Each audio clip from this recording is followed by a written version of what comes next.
रुनकी झुनुकी ननदी आमै झारो खावा से बोलै झारो खावा से बोलाई हो। रुनकी झुनुकी ननदी आमै झारो खावा से बोलै झारो खावा से बोलाई हो। भौजी तोहरे रसोइया एक रोटिया तो भूखिया ने वारित हम भूखिया ने वारित हो। भौजी तोहरे रसोइया एक रोटिया तो भूखिया ने वारित भूखिया ने वारित हो। चौका तो ननदी फूट गए बेला नावा तो टूट गए बेला नावा तो टूट गए हो। चौका तो ननदी फूट गए बेला नावा तो टूट गए बेला नावा तो टूट गए हो। ननदी गेहुआ में लागी गईले घुनवा तो रोटिया सापन भैले रोटिया सापन भैले हो।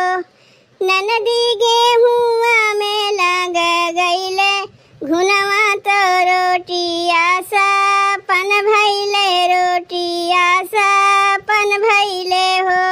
रुनकी झुनकी ननदी आमै खिड़किया खोली बोलै खिड़किया खोली बोलाई हो। रुनकी झुनुकी ननदी आमै खिड़किया खोली बोलै खिड़किया खोली बोलाई हो। भौजी तोहरे घाइलावा में पनिया पियासिया बुझाइत पियासिया बुझाइत हो। भौजी तोहरे घाइलावा में पनिया पियासिया बुझाइत पियासिया बुझाइत हो। घाइला तो ननदी फूट गईले रसरी तो टूट गईले रसरी तो टूट गईले हो। घाइला तो ननदी फूट गईले रसरी तो टूट गईले रसरी तो टूट गईले हो। ननदी कुआना तो गईले सुखाई तो पानी आसा पन भैले पानी आसा पन भैले हो। ननदी कुआना तो गईले सुखाई तो पानी आसा पन भैले पानी आसा पन भैले हो। रुनकी झुनुकी ननदी आमै आंगनवा में ठाड़ी आंगनवा में ठाड़ी हो।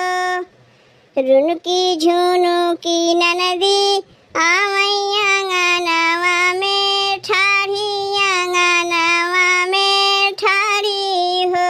भौजी तोहरे कोसियवा होते तेलवा तो मांगिया सावारित मांगिया सावारित हो। भौजी तोहरे कोसियवा होते तेलवा तो मांगिया सावारित मांगिया सावारित हो। कोसिया तो ननदी फूट गईले कांघी तो टूट गईले कांघी तो टूट गईले हो। कोसिया तो ननदी फूट गईले कांघी तो टूट गईले कांघी तो टूट गईले हो।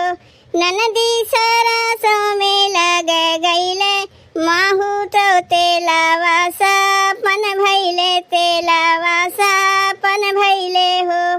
ननदी सरसों में लग गईले माहू तो तेलावा सापन भैले तेलावा सापन भैले हो।